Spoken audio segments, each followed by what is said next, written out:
Welcome, Chocolatiers, to another review. Watched Mufasa, Lion King. I'm going to keep this one short and sweet. Did not want to go see this movie. It was literally one of these things where I was like, okay, I've watched almost every movie this year that's came to my AMC. Why not go and just watch it? It's Christmas, it's Christmas time, right? There's some snow in here. I've seen it from the trailer. I said, fuck yeah, let's go watch it. Movie about blew me away. I was like, damn, this shit's good. So I don't like Lion King 2019. I think I mentioned it before on the channel. If you guys are subscribers, if you're not, please like and subscribe. And it's pretty much for a reason everybody says I'm not going to get into all that. But this movie kind of fixed all that. So they gave emotion to the lions. Is the story needed? No. Neither is Lion King 1.5. Neither is any other thing they made. And I will say this. I don't understand the whole Disney hatred thing where people go, when was this needed? No movie's ever needed. Top Gun Maverick, they already made a Top Gun. Years ago. We don't need a sequel, but they made one and it was good. I'm just saying, I hate that. Who asked for this? We don't need this. You don't need any movie. It's not a necessity.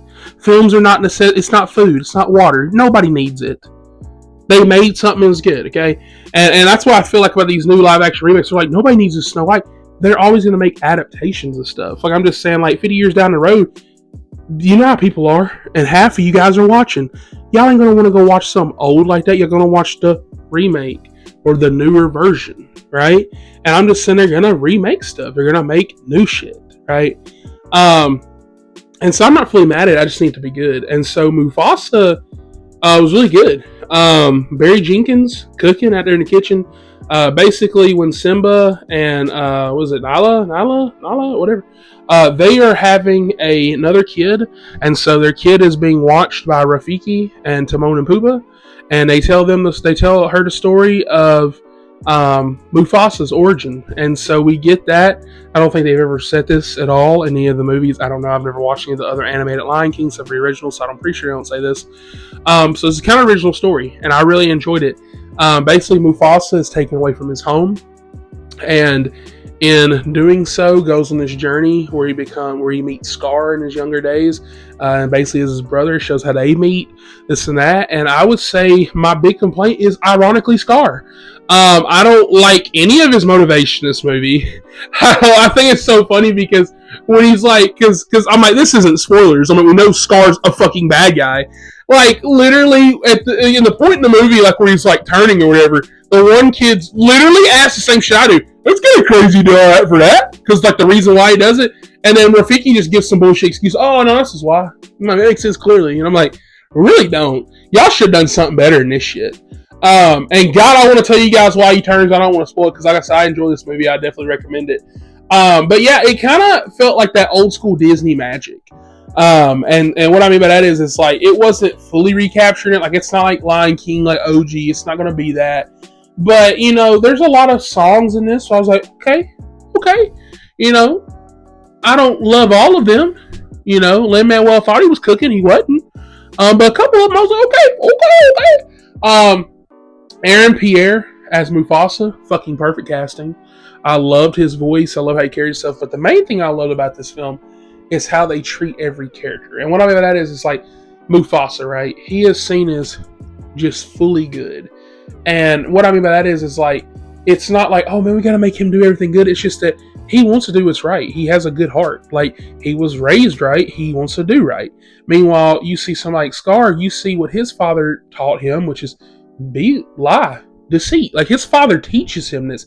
His father's not necessarily a piece of shit. Like, he's not the worst man ever, but he teaches him this stuff, and you can tell lessons pushed down from generations. And so I really love that, because as you see, Mufasa taught Simba the right lessons, and Simba is now teaching his kids the right lessons. I was like, oh, okay.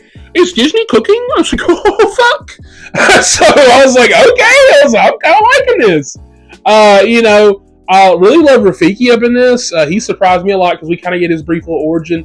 And I feel like a lot of that stuff is kind of rushed, like them just being like, okay, toss these characters out. They got to meet each other. But yeah, like, I didn't realize that Mads Mikkelsen, I'm pretty sure that was him, sounded like his voice was playing the main villain. He did a fucking great job. All these white lines are like, I want to own all the Pride lands. Even like that Their motivation is clearly stupid. Clearly, it's just kind of goofy. It's just there to get you some villains.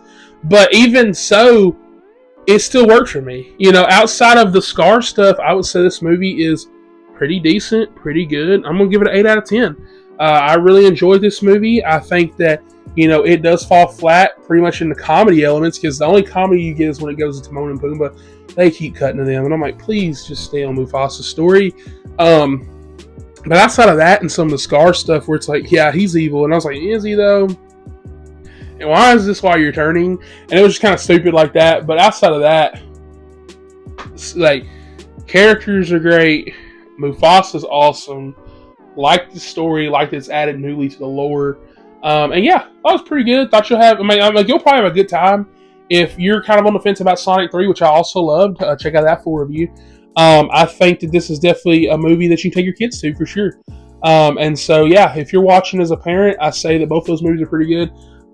Especially if you don't want to get more, I would say more to the violence thing, but Mufasa has its violence and stuff. They pretty much have something crazy happen in the middle of the movie. And I was like, damn, they kind of showed that. But that's how movies are nowadays. They're like, fuck them kids. And so, yeah. Yeah, this is a good movie. Definitely recommend. If you guys watched it, I'm sure you haven't, because most people have been hating on this film, kind of like I was before I watched it. So yeah, if you've seen it though, comment down below. Let me know your thoughts on this movie. Let me know what you plan on watching this Christmas season. Are you watching Complete Unknown? Are you watching Nosferatu? And yeah, how's that list looking? And with that, comment down below. Let me know your thoughts, and like, subscribe for more. And I'll catch you guys on the next one. Mufasa. I love my popcorn. Movies, popcorn.